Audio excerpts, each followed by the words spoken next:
Buenas tardes a quienes nos acompañan en esta oportunidad para el desarrollo de la conferencia magistral titulada La Constitución y la estructura jerárquica de las normas en el sistema jurídico nacional, que va a ser tratada por el distinguido jurista, el doctor Víctor García Toma.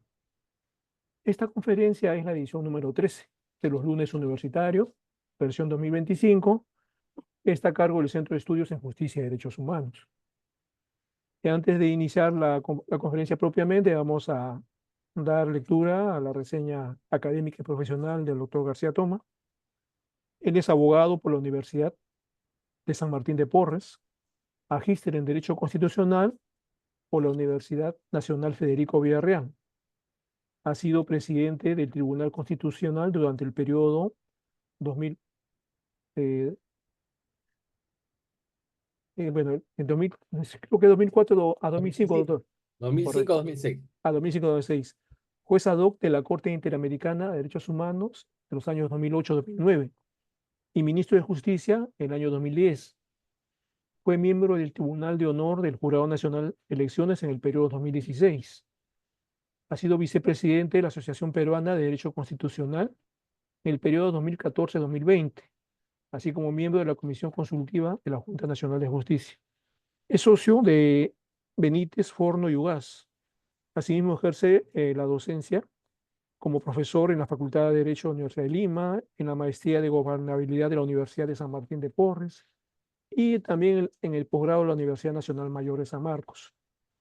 Eh, la presente conferencia tiene una duración de 60 minutos, al cabo de las cuales habrá oportunidad para que los participantes puedan hacer las preguntas que consideren conveniente hacerla al doctor García Toma.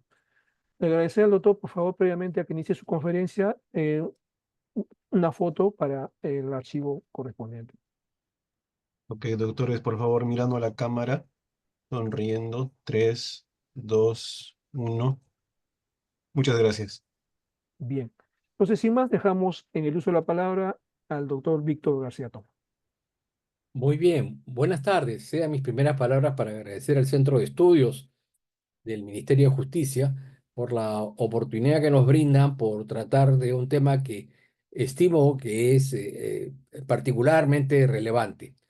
Lo primero que habría que decir es que desde la Constitución del año 1979 se ha ido construyendo en nuestro país, no sin dificultades, pero construyendo el modelo del Estado constitucional de derecho, que tiene, digamos, como una de sus características sustantivas el colocar a la Constitución en el ápice de la pirámide jurídica.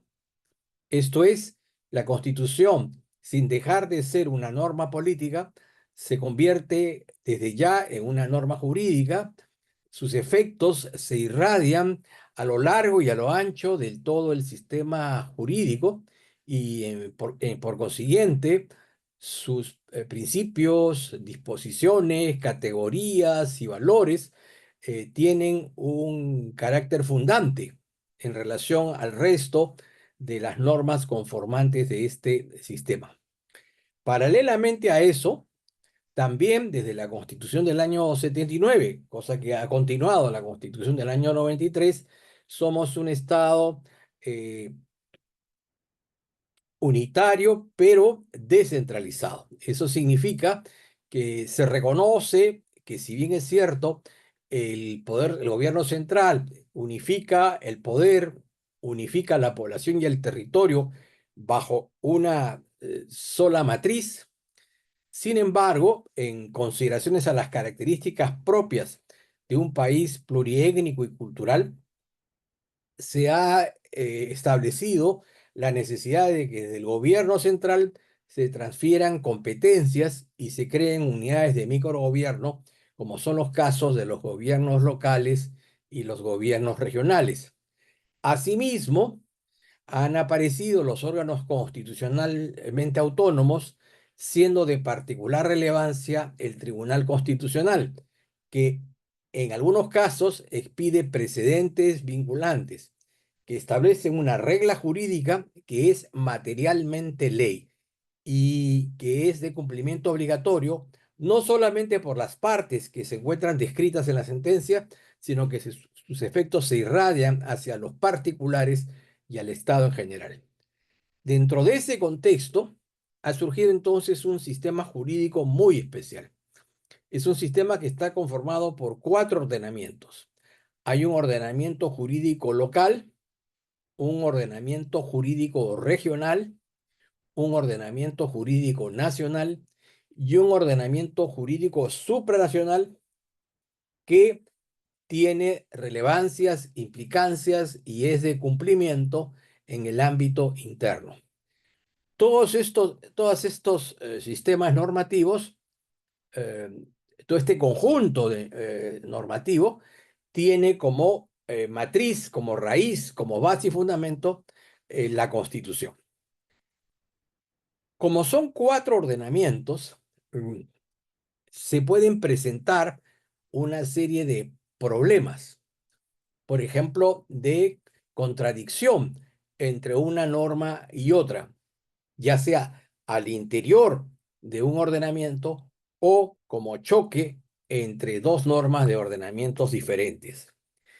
En relación a las normas que forman parte de un mismo ordenamiento, local, regional, nacional o supranacional, el Tribunal Constitucional en una sentencia, que es el caso José Claver Nina Quispe Hernández, ha establecido una serie de principios o ha reconocido una serie de principios que permiten solucionar, en este caso, las llamadas antinomias. Las antinomias son las situaciones que se producen cuando 2 normas de un mismo ordenamiento y de una misma jerarquía se contradicen. ¿Cómo solucionar esa problemática?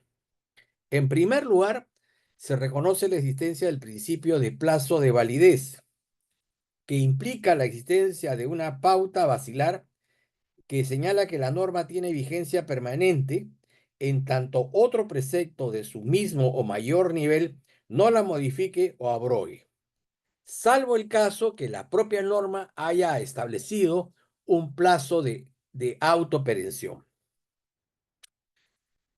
Esto se encuentra además recogido en el artículo primero o el título preliminar del Código Civil, que dice: una ley solo se deroga por otra ley. Un segundo principio es el de posterioridad. Dicha pauta basilar dispone que una norma anterior en el tiempo queda derogada por la expedición de otra cronológicamente posterior. El artículo 103 de la Constitución señala, ¿no es cierto?, que en aplicación de la teoría de los hechos cumplidos, las normas rigen hacia adelante. El tercer principio es el de especificidad. Dicha pauta basilar dispone que un precepto de contenido especial prima sobre otra de mero carácter general. La norma especial prima sobre otra de carácter general si es que regulan una misma materia. El cuarto principio es el de favorabilidad. Esta pauta basilar solo es aplicable en materia penal. Como bien saben ustedes, en principio rige la idea de que las normas tienen vigencia hacia adelante e involucran a los hechos, acontecimientos o sucesos que se pudieran haber generado a partir de su fecha de vigencia. Pero en materia penal cabe aplicar o trasladar la norma posterior en el tiempo hacia el pasado para cubrir hechos, sucesos o acontecimientos que estaban regulados por otra norma, pero en condiciones menos favorables. En consecuencia, las normas penales que resultan más beneficiosas para el reo, para el condenado, evidentemente pueden ser trasladadas hacia el pasado. En quinto lugar, existe el principio de la regla de envío. Dicha pauta basilar es aplicable en los casos de ausencia de regulación de un hecho por parte de un texto jurídico que debió contemplarlo. Un ejemplo claro es lo que dice el Código Civil, que señala que las normas establecidas en el título preliminar de dicho texto pueden ser aplicadas en otras materias en caso de que exista un vacío, una ausencia, una laguna legal. En sexto lugar, aparece el principio de subsidiariedad. Dicha pauta basilar establece que un hecho puede encontrarse transitoria o provisionalmente regulado por una norma. Como vemos, en muchas disposiciones legales aparecen las llamadas disposiciones transitorias o finales, que prorrogan la vigencia de una norma teóricamente derogada, pero a efectos de adecuar, ¿no es cierto?, el pase de una situación jurídica a otra, a través de esta disposición transitoria, se le da provisionalmente vida, ¿no? O continúan provisionalmente con vida. En séptimo lugar aparece el principio de complementariedad, que es aquella que se refiere a la relación que existe, por ejemplo, entre la ley y el reglamento. El reglamento precisa, detalla, completa la ley. En consecuencia, cuando vamos a conocer, vamos a aplicar, vamos a solucionar una problemática, no me puedo quedar solo en la ley, sino que obviamente tengo que acudir a la norma complementaria, que es la norma de reglamento, para poder darle un adecuado tratamiento. En octavo lugar aparece el principio de suplementariedad. Esta pauta basilar es aplicable cuando un hecho es regulado por una norma base determinada dispositiva, la cual autoriza a su cambio o modificación por voluntad de las partes. Vamos a poner un ejemplo.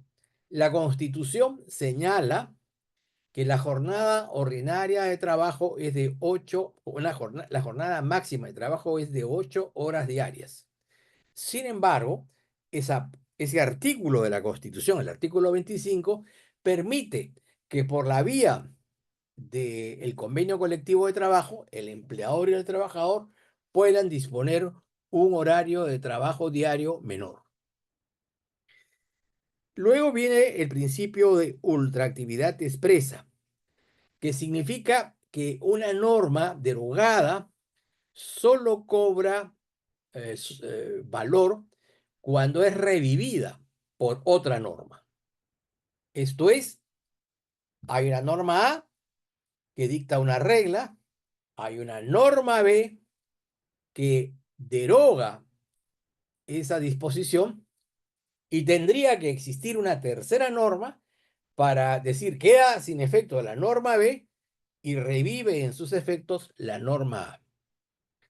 La única circunstancia en que no se aplica el principio de ultraactividad expresa es en el ámbito penal con la famosa ley intermedia, que consiste en que una persona puede haber cometido un delito en una fecha determinada y en consecuencia se le debería aplicar, ¿no es cierto?, la ley que estaba vigente al momento de la comisión del delito. Pero pudiera ser que entre ese momento de la comisión del delito y el momento de la aplicación de la sanción se hubieran dado otras normas que hubiesen modificado la norma original. En consecuencia, el legislador está facultado para aplicar alguna de las normas posteriores al acto de comisión del delito, pero anterior a la fecha de sancionamiento, si es que encuentra una disposición legal que resulta siendo más favorable al reo. Y por último, aparece el principio de competencia excluyente, que se da en el ámbito de la administración pública. Muchas veces, por una defectuosa redacción, aparecen dos órganos de un mismo ministerio, por ejemplo, con competencias que son homólogas. En consecuencia, ¿cuál va a ser la que prima? Va a primar la norma que expida aquel órgano de esa institución estatal que tenga mayor rango jerárquico. Esta es una de las formas que se tiene para, digamos, solucionar los problemas vinculados con aquellas disposiciones legales que, siendo del mismo ordenamiento, local, regional, nacional o supranacional, normas de la misma jerarquía y del mismo ordenamiento, tienen disposiciones contrapuestas. En el caso de las normas de ordenamientos diferentes, una contradicción, por ejemplo, entre lo que señala una norma del ordenamiento local y una norma nacional, o una norma regional con una norma nacional, el Tribunal Constitucional ha establecido un test por la cual se va, a través de este procedimiento, establecer la validez de uno y la invalidez de otra. Un primer tema que tenemos que tomar en consideración es las llamadas competencias exclusivas y excluyentes. Cuando la Constitución o la ley orgánica o la ley de bases, que luego vamos a ver de qué se trata, le asignan una competencia a un órgano regional, local o nacional, esa competencia, si ha sido asignada de manera monopólica, exclusiva y excluyente, es la que va a primar. Puede darse el caso de que existan competencias compartidas, es decir, dos órganos realizan una misma tarea, pero en momentos y en secuencias diferentes.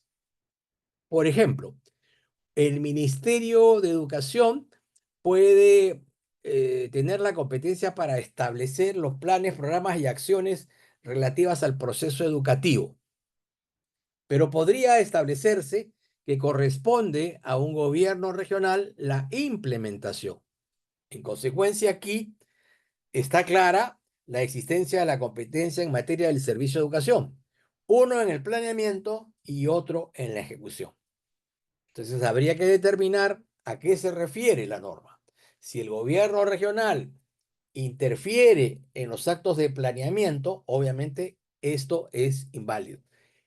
Si, por ejemplo, fuera el caso de que el Ministerio de Educación pretendiese ejecutar una tarea que haya sido transferida a un gobierno regional, esa norma sería inválida.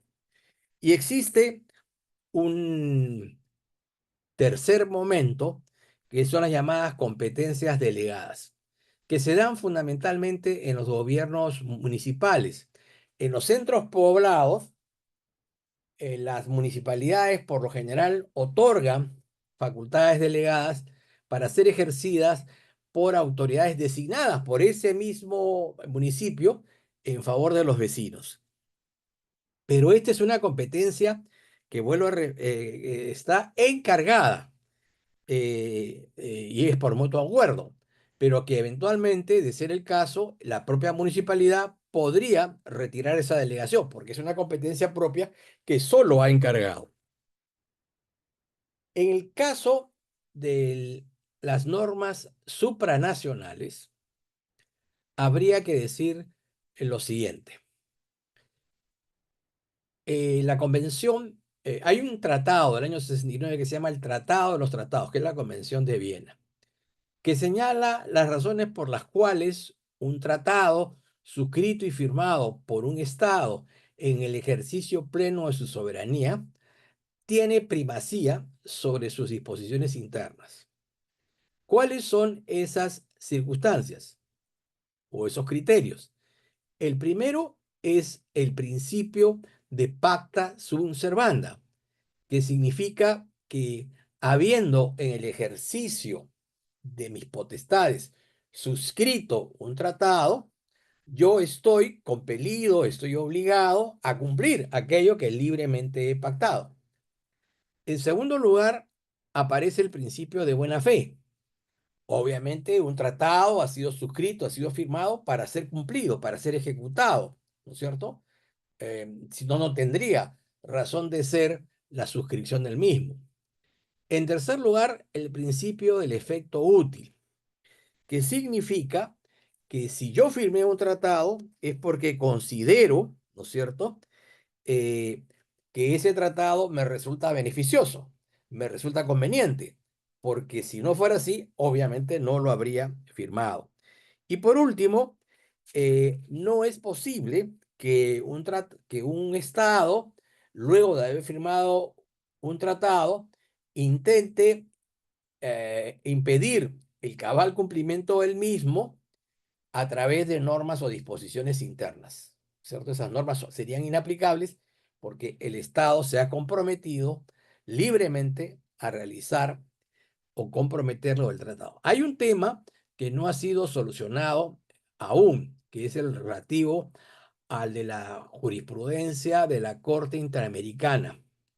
Y es que cuando el Perú suscribió, como muchos otros países, la Convención Americana de Derechos Humanos, lo hizo obviamente con el deseo exprofeso de mejorar los niveles de protección de los derechos humanos en un momento en que los poderes judiciales, el nuestro es particular muestra de ello, fueron canijos, débiles o cómplices de las dictaduras. Entonces, la suscripción de la convención tenía por objeto afirmar los principios democráticos luego de haber vivido cruentas dictaduras y la defección, ¿no es cierto?, del poder judicial.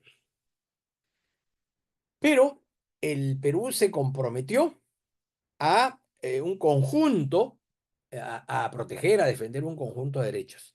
Lo que ha pasado es que luego la Corte ha establecido, utilizando la misma terminología de la convencionalidad, para sostener la tesis de que su jurisprudencia es vinculante, no solamente para el caso que resuelve, sino para todos, además, aquellos países que forman parte del sistema interamericano. Y muchos de los países, entre ellos el Perú, han señalado varias cosas. La primera es que yo me comprometí a la defensa de determinados derechos. No le he dado autorización, permiso o anuencia a la Comisión, a la Corte Interamericana para que cree nuevos derechos. Alguien me dirá, ¿pero cómo? En el caso del Tribunal Constitucional se crean nuevos derechos. Sí, claro. Y es porque el Tribunal Constitucional tiene competencias de esa naturaleza que le vienen de la Constitución, su ley orgánica, ¿no es cierto? Y el propio Código Procesal. Tiene una base jurídica que ampara a dictar precedentes vinculantes, digamos, expansivos, erga omnes. Ese no es el caso de la Corte, en donde, digamos, intenta exigirnos el cumplimiento de reglas de derechos que yo no he discutido, que yo no he participado, no me he defendido en un proceso y frente al cual no existe una autorización normativa. Dejo esto porque es un tema todavía en evolución, en proceso. Bien, dicho esto, vayamos entonces a establecer la pirámide jurídica. Ya estamos viendo que la pirámide jurídica se compone de 4 ordenamientos normativos. Normas locales, normas de los gobiernos regionales, normas de los gobiernos regionales, normas nacionales y normas supranacionales. Muy bien. Para poder establecer la pirámide jurídica, lo primero que tendríamos que hablar es de la distinción entre categorías y grados. La pirámide jurídica tiene categorías y tiene grados. La categoría es un género normativo. ¿Cuáles son esos géneros normativos? La ley, los decretos, las resoluciones, por ejemplo. Pero sucede que al interior de una categoría pueden darse varios grados. Por ejemplo, tomemos el caso de la categoría de resoluciones.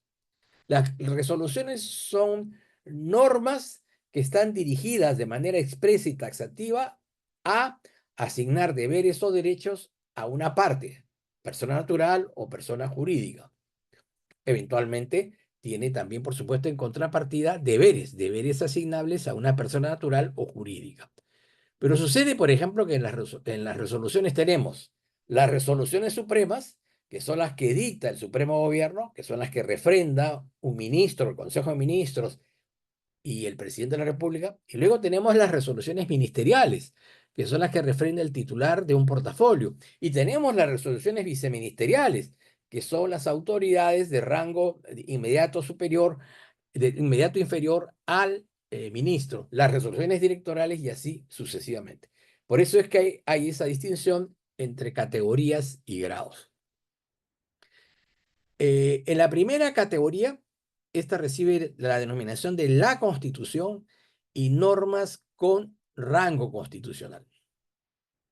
Como bien sabemos, la Constitución es la norma primera, es la norma fundante, es la norma que se coloca en el ápice del ordenamiento jurídico, es la norma que establece cuáles son los entes que tienen capacidad de producción normativa, es la norma que señala qué tipo de normas pueden dictarse por parte de estas unidades productoras y de alguna manera condiciona la existencia del resto de las normas a su sujeción a sus principios, valores y disposiciones.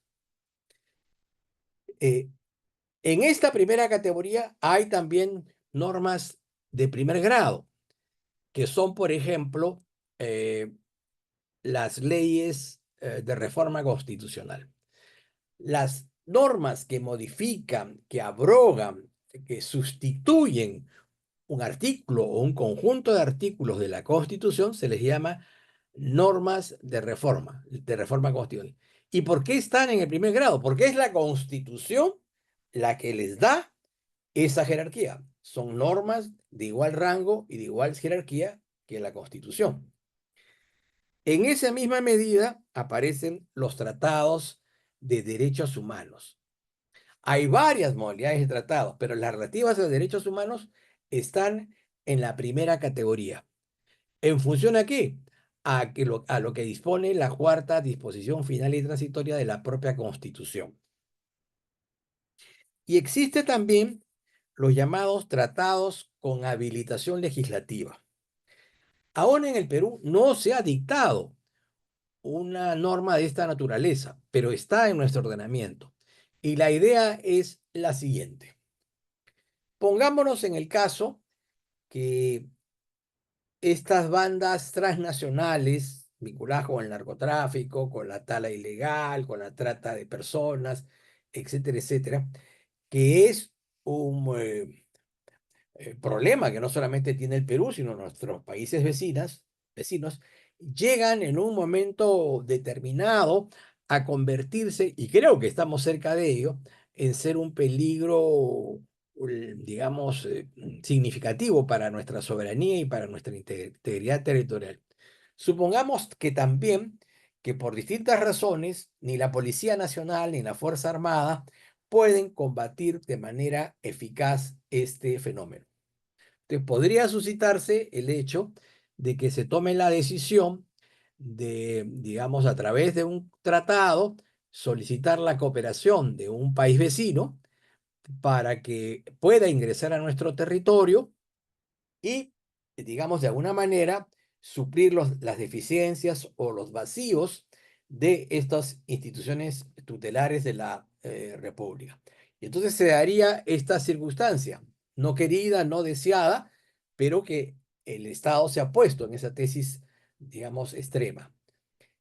La Constitución dice que la Fuerza Armada es la responsable de la soberanía integral territorial en todo el territorio, salvo en aquella en donde prima el tratado que puede, o que va a permitir la actuación de una fuerza armada externa. La Policía Nacional es la encargada de la paz y el orden interno. Regirá este principio a lo largo y a lo ancho de todo el territorio, salvo en la del tratado, ¿no es cierto? Ese tratado, cumplido el cometido, se autoabroga y en consecuencia la Constitución cobra plena eficacia. En la segunda categoría, denominada las leyes y normas con condición de ley, aludimos a aquellas disposiciones de carácter general por la cual se ordena, autoriza, prohíbe o penaliza una conducta. Cuando hablamos de normas de carácter general, estamos refiriéndonos a que se refiere a una, digamos, categoría referida a los sujetos de derecho. Hablamos de los consumidores, hablamos de los ciudadanos, ¿no es cierto? Hablamos de los pensionistas, en fin, hablamos no en relación a una persona, sino a un conjunto indeterminado, pero se entiende significativo y numeroso de personas que podrían estarse involucrados con los contenidos de esa disposición. Pues bien, las leyes tienen varias denominaciones. Hay una ley, la ley 26889, que se llama Ley Marco de la Producción y Sistematización Legislativa, que señala que la ley puede tener varias denominaciones. Por ejemplo, existe la denominación de ley ordinaria, que son aquellas disposiciones de carácter abstracto, general, que, digamos, no tienen ninguna singularidad o ninguna característica en especial. Son leyes comunes y corrientes. Las leyes marco son disposiciones de encuadre de una materia en donde se requiere coherencia, armonía y sistematización. Por ejemplo, tenemos la ley marco del crecimiento de la inversión privada. Se le llama ley marco porque todos los procesos destinados a obtener el ingreso de capital foráneo o digamos, el auspicio de la presencia del capital nacional para generar industria, comercio y la promoción del empleo, ¿no es cierto? Todas esas, todo este proceso dirigido a promover la inversión se va a regir con una ley marco. Pueden haber varias leyes de promoción. Hay ley de promoción para la pesquería, ley de promoción para el comercio, ley de promoción para la agroindustria, etcétera, pero todas tienen como característica que aún hay una ley que establece principios rectores que luego tienen que ser recogidos, preservados, ¿no es cierto?, por las normas posteriores. Lo mismo sucede con la ley marco de los organismos reguladores de la inversión privada. Luego tenemos las leyes de bases. Al existir un país descentralizado con 3 tipos de gobierno, lo que hay que hacer es distribuir el poder. Y entonces las leyes de base son aquellas que se van a encargar de distribuir el poder territorial que está a cargo del gobierno nacional, los gobiernos regionales y los gobiernos locales. Existe la denominación de las leyes generales, que están vinculadas con los servicios públicos. ¿Qué son los servicios públicos? Nosotros somos el público y como tal tenemos una serie de necesidades que tienen que ser atendidas, que tienen que ser satisfechas. Desde que nos levantamos, requerimos de alimentación para el desayuno y luego transporte para movilizarnos a las escuelas, las universidades, a los centros de trabajo. Necesitamos un servicio de farmacia, hospitalización, educación, etcétera, etcétera. Entonces, todos estos servicios públicos van a tener su propia ley. Pero esa ley de salud, esa ley de educación, esa ley de trabajo, tiene como marco de referencia a esta ley general que establece las pautas basilares, los principios que tienen que ser manejados de manera uniforme, coherente y sistemática por las leyes de posterior desarrollo. Luego aparece la ley de presupuesto, que es la ley en la cual, habiendo establecido el Estado cuál va a ser su capacidad de receptación de ingresos, procede en función a ellos a distribuirlos entre los distintos organismos públicos para la ejecución del gasto. Pago de haberes, construcción de inmuebles, compra de mobiliario, etcétera, etcétera. La ley de la Cuenta General de la República. Esta es una ley que implica que una vez que se ha cumplido la vigencia de la ley de presupuesto, que es una ley anual, comienza el 1 de enero, termina el 31 de diciembre, lo que se va a hacer es, se va a revisar si los mandatos de la ley de presupuesto se han cumplido, si el gasto se ha ejecutado, con idoneidad, con eficiencia, y sobre todo si se ha efectuado con transparencia y con respeto, ¿no es cierto?, a la, digamos, a la moral, a la moral pública. Las leyes orgánicas son aquellas que están referidas a fijar la estructura, organización, desarrollo de todas aquellas instituciones públicas que están mencionadas expresamente en la Constitución. Entonces, si la Constitución habla de la Defensoría del Pueblo, la Defensoría del Pueblo va a tener una ley orgánica que, en concordancia con la norma constitucional, va a establecer la estructura, organización, desarrollo, forma de nombramiento de sus autoridades, etcétera, etcétera, etcétera. Luego aparecen las leyes de desarrollo constitucional, que van a reglamentar todos los demás aspectos que la Constitución requiera. Es una ley de desarrollo, es una ley que complementa, que precisa, que detalla, ¿no es cierto?, alguna materia constitucional que requiera, ¿no es cierto?, de esa precisión.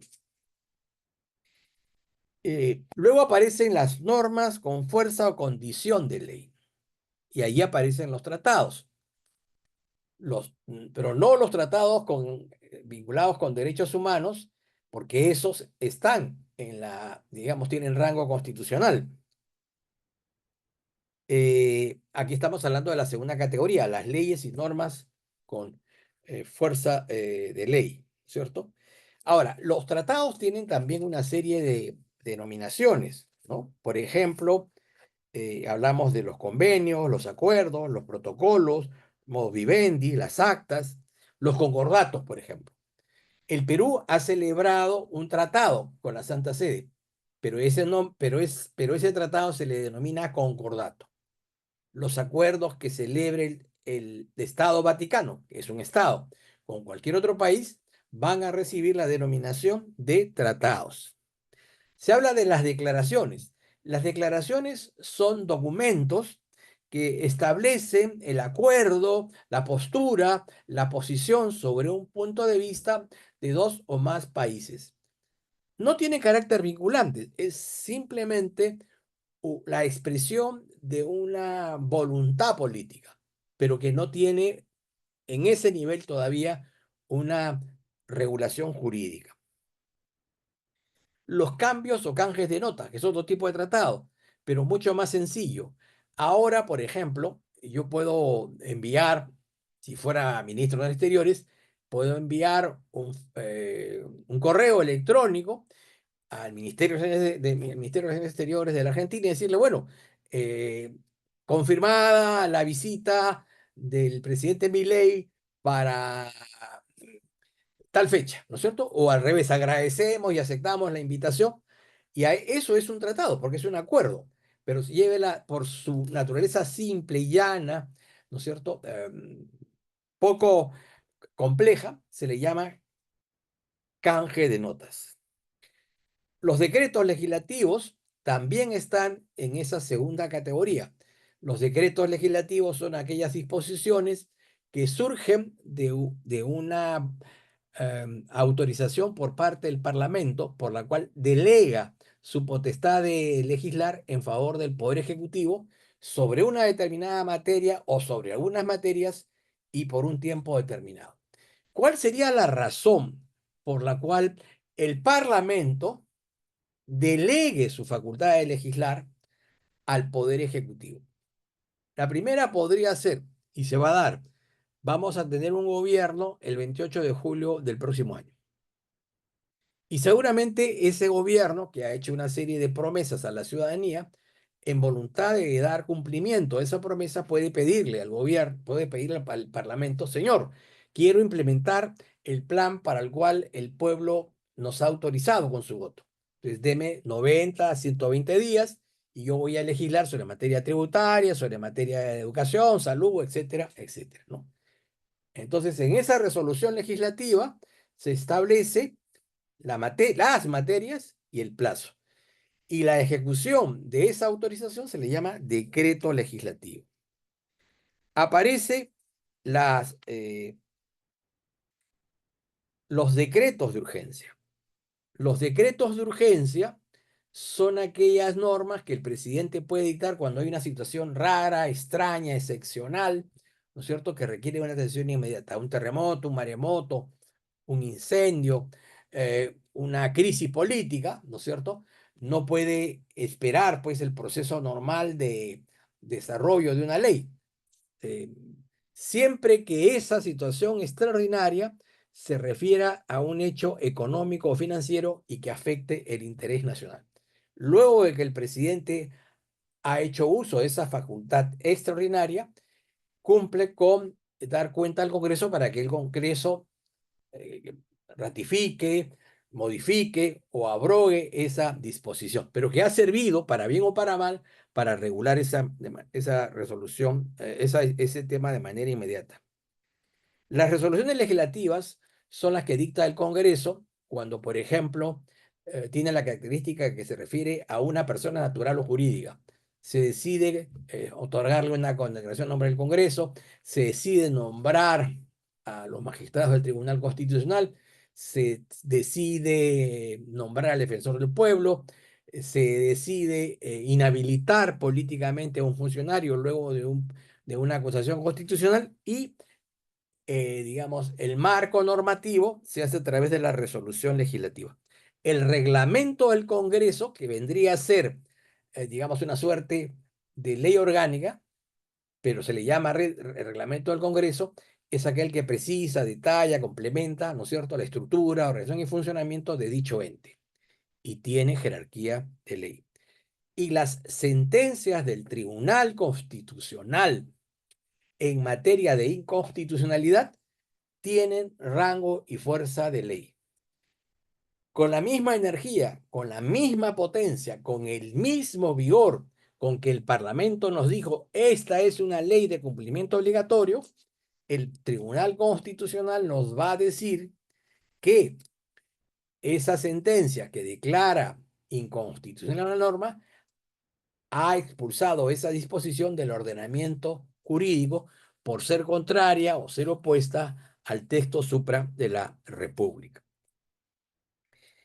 También forman parte de esa segunda categoría las ordenanzas regionales, que son leyes, pero leyes de la región. Se diferencian de las leyes que dicta el Parlamento porque las normas del Parlamento tienen un ámbito nacional, rigen a lo largo y a lo ancho de toda la República. Y en segundo lugar, puede referirse en principio a cualquier materia. En cambio, las ordenanzas regionales solo tienen valor dentro de la circunscripción del gobierno que las dicta, del gobierno regional que las dicta. Y en segundo lugar, solo pueden estar referidas a las facultades que han sido transferidas a través de las leyes de bases, ¿no? También tenemos las ordenanzas municipales, que también son leyes, pero leyes que tienen un ámbito de validez solo distrital o provincial, según se trate del municipio que las dicta. Y solo pueden contener materias que le han sido transferidas a través de la ley de bases. Los decretos leyes, si bien el artículo 46 de la Constitución señala que son normas espurias y que en consecuencia no son de cumplimiento obligatorio, no tienen validez legal, lo cierto y lo real es que en el Perú se ha aplicado la teoría de la continuidad, que dice que los decretos, leyes valen, imperan o rigen en tanto y en cuanto el gobierno constitucional posterior al de facto no los haya abrogado o derogado o modificado. ¿Por qué en el Perú hemos seguido la teoría de la continuidad que ha sido planteada por la jurisprudencia argentina? Por aplicación del principio de seguridad jurídica. Voy a poner un ejemplo muy claro. Los padres de ustedes tienen una pensión. Son beneficiarios de la 2530, son beneficiarios de la 276, son beneficiarios de las AFPs. Todas esas normas se han dictado durante el gobierno militar o el gobierno del presidente Fujimori. Entonces alguien dice, han sido dictadas en un gobierno de facto, no tienen valor. ¿Pero eso qué significaría? Significaría de que estaríamos creando un problema de gobernabilidad porque miles y miles de personas que cobran sus pensiones, que su sustento en su tramo final de vida depende de esa pensión, obviamente ya lo han incorporado a su patrimonio jurídico. Entonces, en defensa de la seguridad jurídica, que incluso alcanza al Estado, porque muchas veces se han creado impuestos a través de decretos leyes y de un día para otro el Estado se quedaría sin capacidad de cobranza, ¿no? Entonces, los decretos leyes forman parte de nuestro ordenamiento jurídico, incluso pueden ser discutidos por la vía en el Tribunal Constitucional, no en el aspecto de forma, que sabemos que no cumple con los requisitos que la Constitución establece para la elaboración de la ley, sino los aspectos materiales. Es decir, si ese decreto ley, en su aspecto material, violenta un principio, algún valor o alguna disposición de contenido de la Constitución. En la tercera categoría aparecen los decretos, que son normas generales que complementan, que desarrollan o desenvuelven, ¿no es cierto?, las leyes. Entonces, aparecen los decretos supremos, los convenios internacionales ejecutivos, los decretos regionales, los decretos de alcaldía. En la cuarta categoría aparecen las resoluciones, que ya hemos señalado que son normas de carácter particular. Tienen un destinatario a quien se le señala un derecho, un deber, una carga, una sanción. Y ahí aparecen las resoluciones supremas en primer grado, en segundo grado las resoluciones ministeriales, las resoluciones de los órganos autónomos no descentralizados, el Tribunal Constitucional, la Defensoría del Pueblo, la Superintendencia de Seguros, la Contraloría General, etcétera, etcétera. Y siguen otros grados mayores, pero no quisiera cansarlos y nos queda poco tiempo. Y en la última categoría aparece la denominación de normas con interés de parte. Existen disposiciones que solo rigen para el demandante y el demandado, para el denunciante o el denunciado, para el quejoso y para el quejado, para los co-contratantes, para las personas vinculadas con un testamento, para las personas vinculadas con un convenio colectivo de trabajo. Entonces, esas normas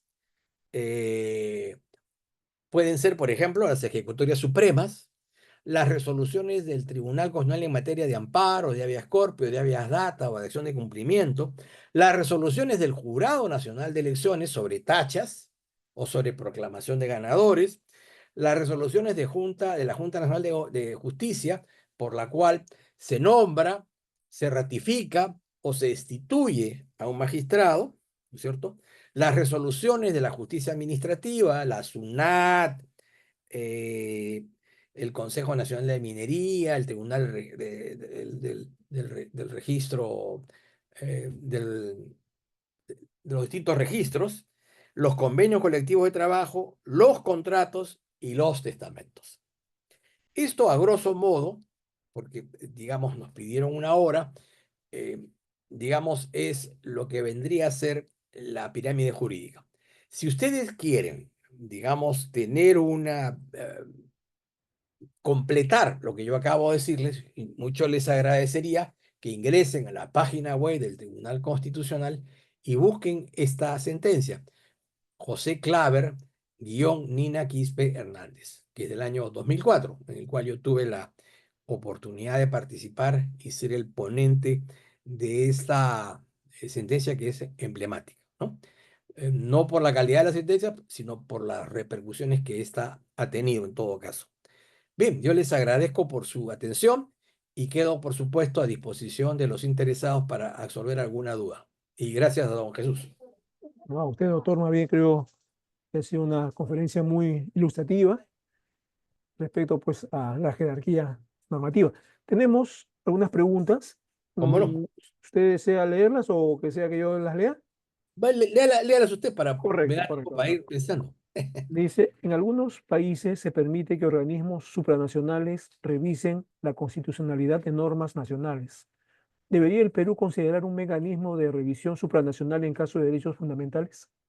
Bueno, lo que sucede es lo siguiente, y esto aparece desde un caso que es el caso de la última tentación de Cristo en Chile. Cuando Pinochet dictó su propia constitución, en el artículo 12 de dicho texto, señaló que iba a existir una Junta Nacional de Supervisión o Fiscalización de Cinematográfica. Esto es, que facultaba a un ente nacional a observar la película, una película, y decir, bueno, esta es apta para menores, este es para 14 años, este es para 18 años, y excepcionalmente esta no va porque afecta a algún valor, a algún principio que la Junta consideraba, digamos, valioso. Fue llevado a esa Junta esta película, La Última Tentación de Cristo, de Martín Scorsese, que plantea un tema, digamos, de manera poco convencional. Las relaciones o vínculos entre Jesús y María Magdalena son presentadas de una manera distinta, bueno, de manera muy discreta, pero distinta.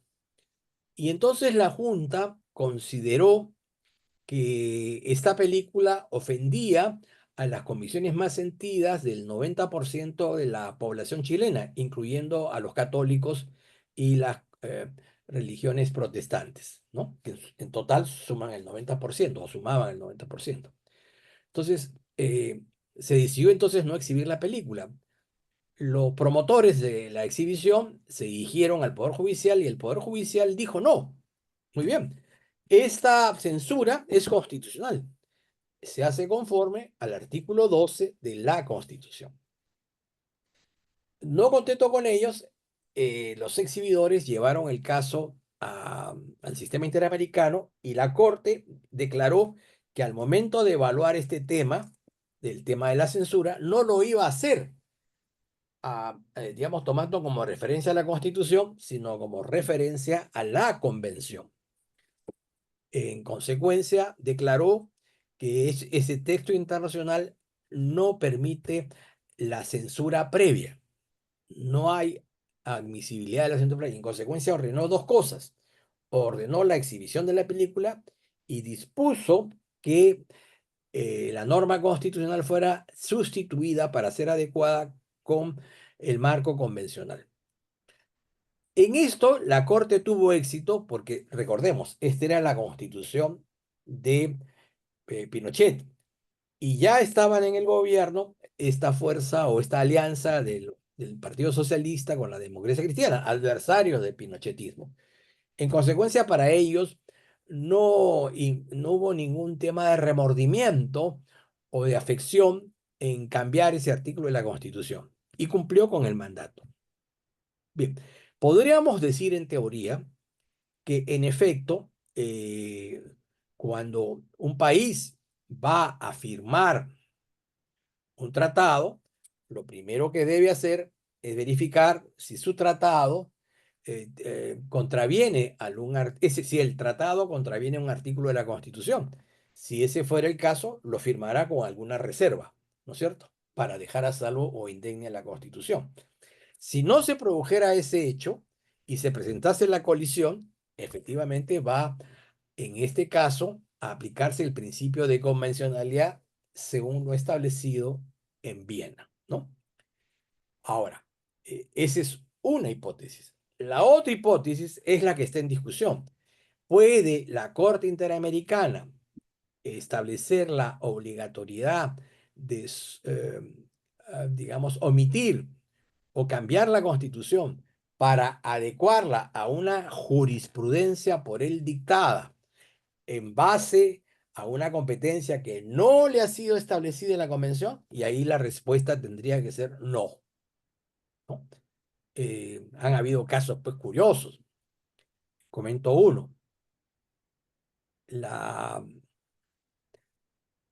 En el Ecuador se establece que el matrimonio es la unión entre dos personas de sexo distinto.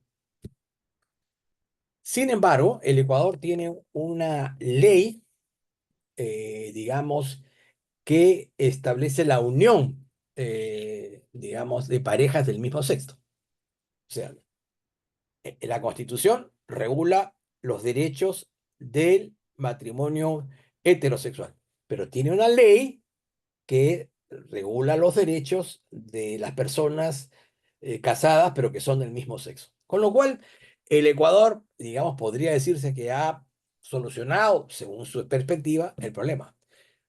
Sucedió que alguien que estaba en la ley dijo, no, no, no, ¿por qué me van a aplicar la ley? A mí me tienen que aplicar la Constitución, ¿no? A mí me están haciendo una distinción, una discriminación. Y entonces se fue a la Corte. Y la Corte, curiosamente, interpretó la Constitución ecuatoriana, es decir, sustituyó al tribunal. ¿Quién es el supremo intérprete de la Constitución de tu país? El Tribunal Constitucional. Pero la Corte, superponiéndose al tribunal, que ya había establecido esas reglas, o ya había avalado esas reglas, dijo, no, no, tiene que interpretarse la Constitución conforme a los dictados de mi sentencia. Y se ha armado la trocatinta, ¿no es cierto? Ese es, desde mi punto de vista, un grave problema de exceso o de abuso de autoridad, porque se están dictando sentencias que están al margen de la Constitución. En resumen, si un país firma un tratado siendo consciente de que ese tratado tiene cosas diferentes, distintas o contradictorias a la Constitución, en el momento que se produzca el conflicto, tendrá que por aplicación del principio de buena fe, en aplicación del principio pacta sunt servanda, en aplicación del efecto útil y la imposibilidad de aplicar su legislación interna, de cumplir con los mandatos de lo que libremente, en ejercicio de su propia soberanía, se comprometió internacionalmente. Cosa diferente será cuando se ordene algo que no está pactado en la convención y que evidentemente afecta los contenidos de la constitución de un país. Doctor, siguiente pregunta. Dice, ¿cómo puede fortalecerse el control del Tribunal Constitucional sobre normas con rangos de ley, evitando la politización de sus decisiones? El tribunal lamentablemente no puede evitar eso. Yo creo que hay una seria crisis en el sistema judicial peruano, que va por la eficiencia, que va por la eficacia, que va por la morosidad, la lentitud, la pereza, eh, que pasa incluso por las reglas de cortesía. Muchos de ustedes de repente ya están trabajando en estudios o son abogados y saben que no siempre el trato que se da a los justiciables o a los abogados es el más adecuado. El problema es que además hay corrupción, pero por último, hay un ideologismo. Fíjense todos los problemas que ha creado el sistema, particularmente el Poder Judicial, cuando ha expedido medidas cautelares que han impedido en dos ocasiones al Congreso de la República a llevar adelante los procesos de nombramiento de los magistrados del Tribunal Constitucional, que es una facultad exclusiva y excluyente. Lo hicieron también con la Defensoría del Pueblo. Intentaron hacerlo incluso estableciendo una medida cautelar que le prohibía al Congreso de la República nombrar una comisión investigadora. Entonces, en efecto, hay hemos visto casos recientes de un juez, juez Carguancho, que ha dicho, no aplico la ley porque a mí me parece injusta. A mí, me interesa un pito que al juez Carguancho le parezca que es injusta o es correcta la ley. A mí lo que me interesa es que el juez Carguancho me diga si la ley es la norma aplicable, según lo ha dispuesto quien emite la ley, es el Congreso de la República. Y solo puedo declarar la inaplicabilidad si es que esa norma, para él buena o mala, violenta algún principio, algún valor o alguna disposición de la Constitución. Si no violenta, no infracciona la Constitución, entonces el juicio de valor de ese magistrado o de cualquier otro no tiene ningún valor ni ninguna relevancia. No lo hemos puesto allí para que imparta justicia según su criterio. Está allí para para que imparta justicia según lo mandan las leyes, que son las que dicta el Congreso de la República. Correcto, doctor. Tercera pregunta. ¿Debe la Constitución prever un mecanismo de control previo de constitucionalidad para leyes aprobadas por el Congreso antes de su promulgación, evitando litigios posteriores? Esa es una posibilidad. Hay tribunales constitucionales que hacen control previo. Hay otros que hacen control posterior. Nosotros nos hemos inclinado por la segunda modalidad. El tema del control previo también tiene sus bemoles, porque, digamos, puede generar una suerte de guerra entre el tribunal y un segmento del Congreso que está auspiciando la ley, ¿no? Entonces, podría ser que, digamos, técnicamente sea mejor hacer el control antes que ex post, ¿no? Técnicamente es correcto, pero podría llevar eventualmente una confrontación entre una parte del Congreso que impulsa la ley y el Congreso que va a tomar una decisión. Pero bueno, si nos quedamos solo en la parte técnica, evidentemente sería acertado, pero también hay que medir los temas de gobernabilidad, ¿no? Estamos hoy en una situación de mucha aspereza institucional, entonces por ahora no sería conveniente. Siguiente, doctor. Dada la coyuntura social, en el caso que el Perú quisiera implementar la pena de muerte, ¿cuál sería el procedimiento a seguir? Ese es un tema, el de la pena de muerte, en el que estamos hace décadas y por supuesto nunca vamos a estar totalmente de acuerdo. Siempre habrá mortícolas y siempre habrá abolicionistas. Cada vez los argumentos en contra de la pena de muerte son mayores, pero siempre existen argumentos definitivos como más vale un antisocial muerto que un antisocial viviendo a costa del Estado en los penales, ¿no? Ese es un argumento que se esgrime. Bueno, yo no comparto, pero que se esgrime. Pero yendo a la pregunta, se requeriría que primero fuera denunciado el Pacto de San José. Eso más o menos da un periodo de 2 años. Luego tendría que hacerse una reforma de la Constitución en 2 legislaturas consecutivas y solo después de eso aplicarse la ley. Si hay alguien que sostiene que para combatir hoy, de manera inmediata, de manera urgente, el grave problema de seguridad, obviamente no puede pensar en la pena de muerte porque no podemos esperar 3 años, ¿no es cierto? Que más o menos lo que duraría los dos procesos. Eh, en segundo lugar, si aplicáramos la pena de muerte para todos los delitos que se pretenden aplicar, esto terminaría peor que Ucrania o Afganistán, porque unos hablan de los extorsionadores, otros hablan de los secuestradores, otros hablan de los violadores, otros hablan de los feminicidas. Entonces, la lista va creciendo. Otros dicen, no, debemos aplicar la pena contra los corruptos de la administración pública, que no son pocos, ¿no? Entonces, y con el poder judicial que tenemos, mamá mía, nos agarramos, ¿no? Eh, pero bueno, cumpliendo con la pregunta, sí, serían en promedio 3 años para que se pudiera implementar en el Perú. Ya, doctor. La siguiente dice, ¿cómo se debe interpretar la supremacía constitucional cuando una norma de menor rango contradice un principio constitucional, pero responde a una necesidad social urgente? Digamos, no podemos, digamos, justificar la violación a la Constitución porque si no, siempre tendríamos un pretexto para violentarla. Es decir, siempre hay, desde la aplicación de los principios y valores de la Constitución, formas para que a través de la ley o las disposiciones de menor rango puedan solucionarse esos problemas.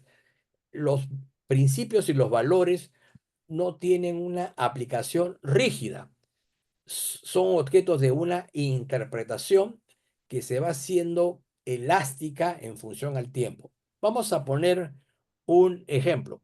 El principio de derecho a la igualdad en los Estados Unidos surgió en la Constitución en 1787. En 1847, me parece, se dictó el caso Dred Scott, que es un negro que ha sido, que digamos, cuyos dueños se han trasladado de un estado del sur a un estado del norte, donde no se aplica, en donde no hay la esclavitud, va al Poder Judicial, presenta su acción de garantía y le dicen, vamos a discutir si los negros pueden o no presentar acciones. Y la Corte Suprema, en el caso de Dred Scott, dice los negros y los blancos no son iguales, ¿no? O sea, el principio del derecho a la igualdad es solo para blancos. Luego, a finales de ese mismo siglo, a finales de ese siglo, aparece otro caso, en donde hay una persona que, digamos, tiene un color, digamos, entre blanco y negro. O sea, es fruto de una relación entre dos personas de razas distintas. Intenta sentarse en el vagón para los blancos, es rechazado, el caso es discutido judicialmente, dice los negros y los blancos son iguales ante la ley, pero ejercen sus derechos de manera diferenciada, ¿no?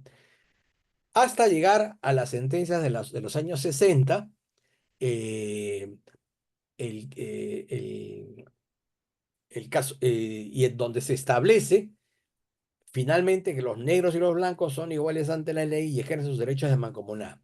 Y luego va a aparecer el caso Butke, en la que se establece que los negros pueden tener mayores derechos que los blancos en la medida en que lo que se busca es promover, digamos, su realización personal, que está de una manera atada o está limitada por condiciones económicos sociales. Entonces hemos pasado a través del mismo principio, el principio de igualdad, al criterio primero de que no son iguales. El segundo, que son iguales ante la ley, pero los ejercen de manera separada. Tercero, que son iguales y los ejercen de manera mancomunada, a esta cuarta etapa en donde se dice que los negros, entre otras razas, pueden tener mayores derechos.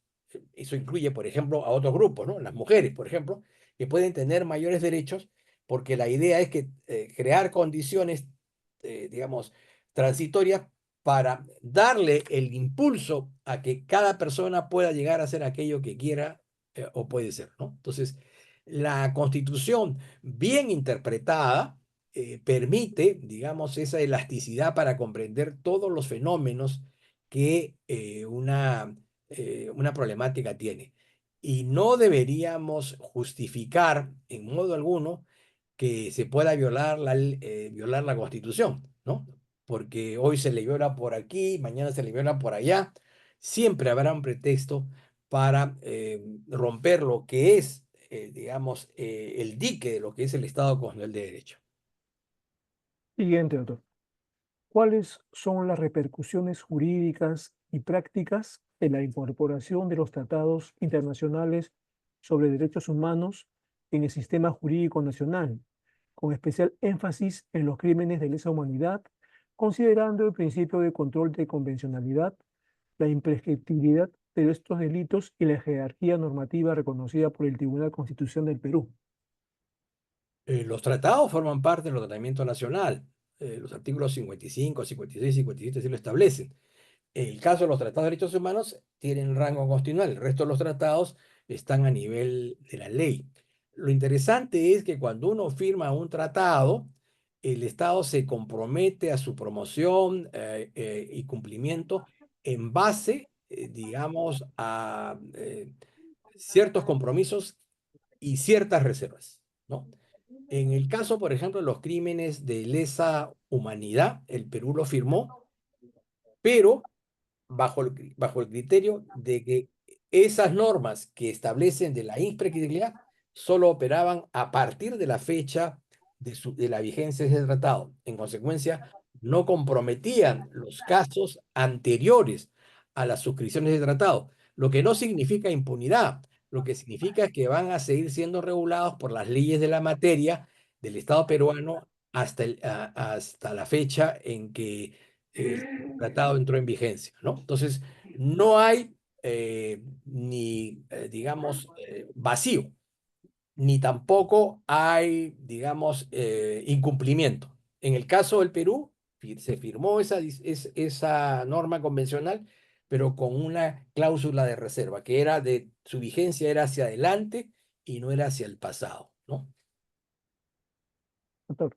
Siguiente dice, había mencionado que las municipalidades distritales pueden delegar funciones a municipios de un centro poblado.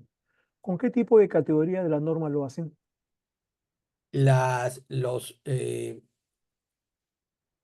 Pueden ser ordenanzas.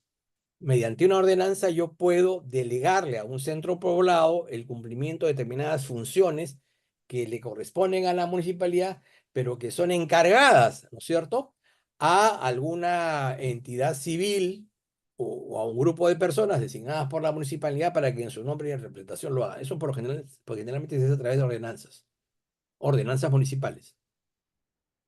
Siguiente dice, en referencia al canje de notas, ¿es válido si es emitido por un presidente de un gobierno regional de Perú hacia otro presidente de un gobierno regional de Colombia en temas educativos o deportivos?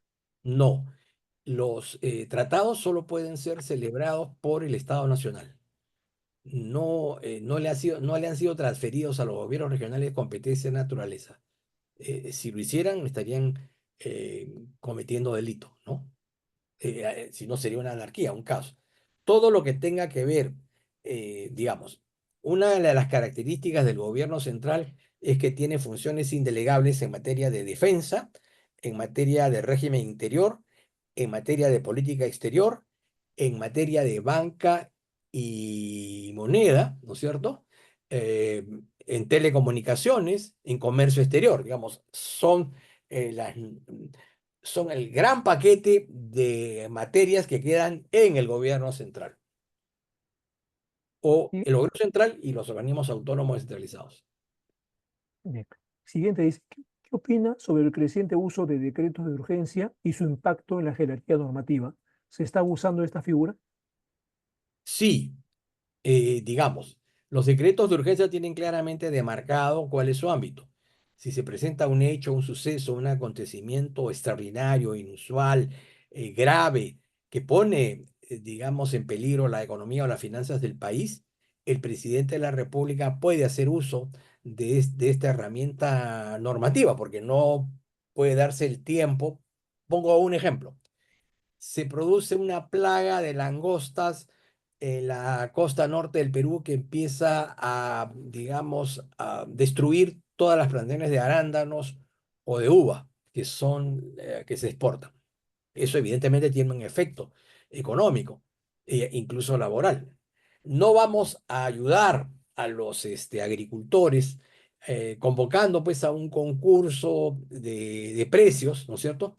Estableciendo las bases, fijando las bases en el diario oficial peruano, dando un plazo para la entrega de los sobres, otro plazo para la abertura de los sobres, la evaluación técnica, etcétera. En esa circunstancia, porque si no, nos comen las langostas. El gobierno va y hace compra directa. Muy bien. Luego que ha hecho esa decisión, comunica al Congreso para que el Congreso verifique si efectivamente se daba esa situación de, digamos, de excepcionalidad y si las medidas fueron las necesarias o oportunas. En consecuencia, puede modificarlas o cambiarlas.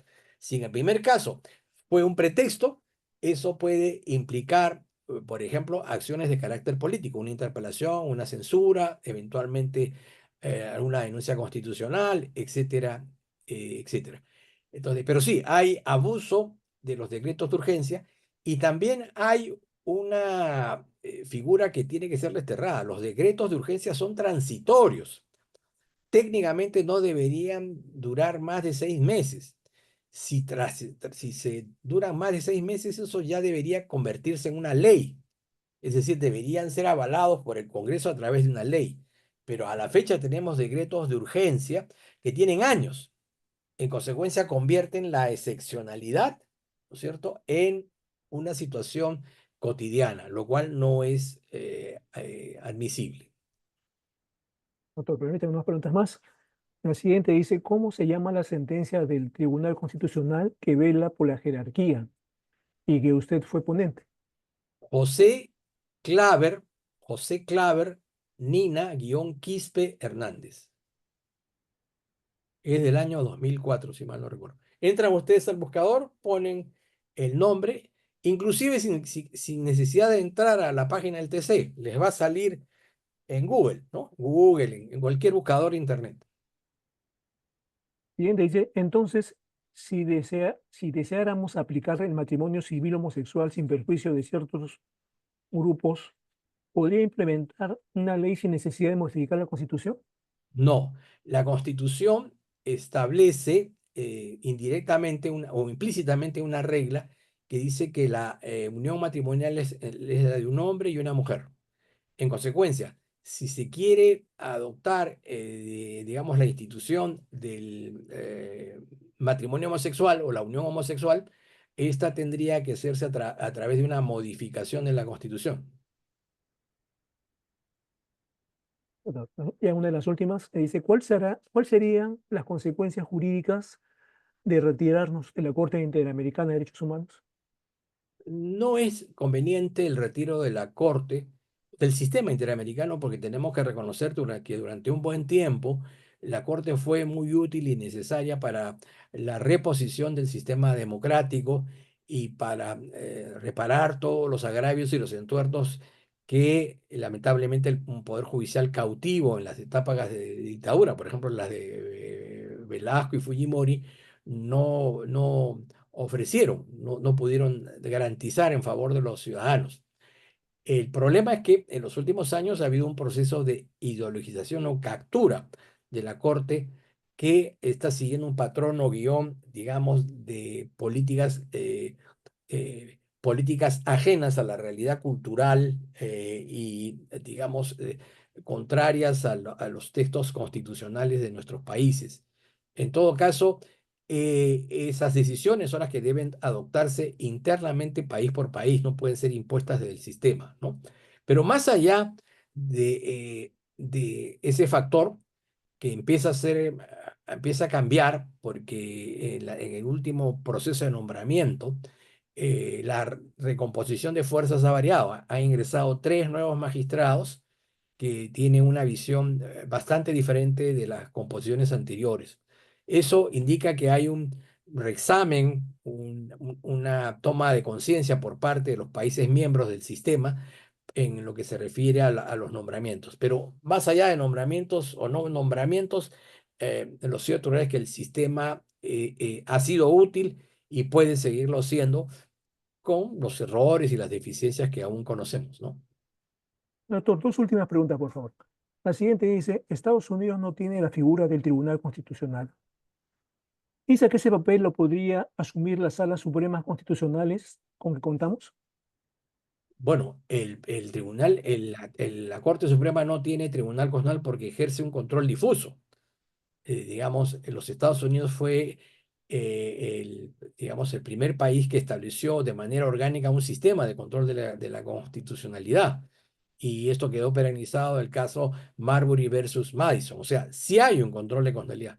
En el, en el Perú existió un control de constitucionalidad difuso, pero que lamentablemente el Poder Judicial del Perú nunca quiso aplicar. Ese mismo, el caso argentino, por ejemplo, Argentina aplicó en el siglo XIX el control difuso americano, se autoestableció, se autoimpuso, ¿no es cierto?, Eh, esa facultad y así ha ejercido. Eso no sucedió en el Perú. Se tuvo que esperar a que se estableciera una norma en la ley orgánica del Poder Judicial, pero ni aún así eso prosperó.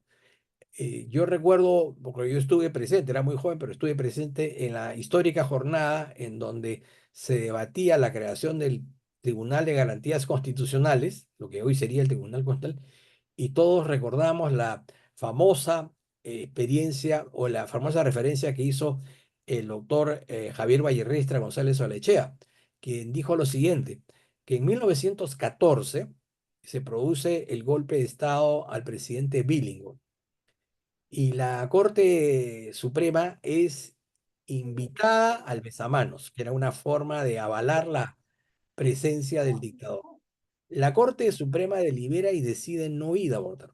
Y cuando se están retirando, de improviso llega de manera agitada un magistrado, digamos, entre comillas, los más experimentados, que a viva voz, enterado ya de la decisión, les pide a sus colegas que regresen. Y dice, simplemente quiero decirles que ya viene fin de mes y la pregunta es quién nos va a pagar, ¿no? Hecha esa explicación, el cuerpo de magistrados en tropel se dirigieron a Palacio de Gobierno a presenciar la juramentación de un nuevo dictador. Y eso Bayerriesta lo calificó como prefirieron la quincena a la historia, ¿no? Han habido un montón de casos de claudicación. Yo recuerdo que el señor Jorge Idiáquez, que era secretario de ahí en la Torre, fue detenido arbitrariamente. Su esposa presentó inmediatamente un habeas corpus porque temía por su vida. Y el Poder Judicial rechazó la demanda porque no se había acompañado a la partida de matrimonio, ¿no? Entonces, casos como esos, que son cientos, obligaron o motivaron a que en el Perú exista un tribunal constitucional que creo que hoy está en la cúspide en relación al sistema jurídico peruano. O sea, puede tener muchas fallas, pero evidentemente ha sido una proa importante para el afianzamiento de los principios y valores constitucionales. Doctor, la última pregunta, por favor. ¿Puede dar ejemplos que diferencien fuerza de ley y rango de ley? Eh, en realidad, hay distintas explicaciones que se dan en la doctrina, pero lo cierto y lo real es que, digamos, la explicación más clara sería, tienen fuerza de ley aquellas normas que provienen de los órganos del Estado que tienen una titularidad legitimada. Y las normas que tienen rango de ley serían, en este caso, los decretos leyes, que provienen del Poder Ejecutivo, pero que son dictadas por una persona espuria, ¿no es cierto? Una persona que no tiene título. Pero esta explicación que yo estoy dando es un a título personal. En la doctrina van a encontrar varias explicaciones más o menos coincidentes, pero diríase que siguiendo la tradición del Tribunal Constitucional, fuerza o rango de ley, digamos, serían cabalmente sinónimas, ¿no? Bien, doctor. Gracias por responder las preguntas de los participantes. Hemos llegado ya al final de esta conferencia. Nuevamente, desde el Centro de Estudios, expresamos nuestro agradecimiento por compartir sus conocimientos en esta importante materia. A los participantes también por llenarle el aula. Hemos tenido más de 1000 participantes el día de hoy. Y también invitarlos para nuestra siguiente conferencia a partir de las 5:30 sobre ética e integridad pública.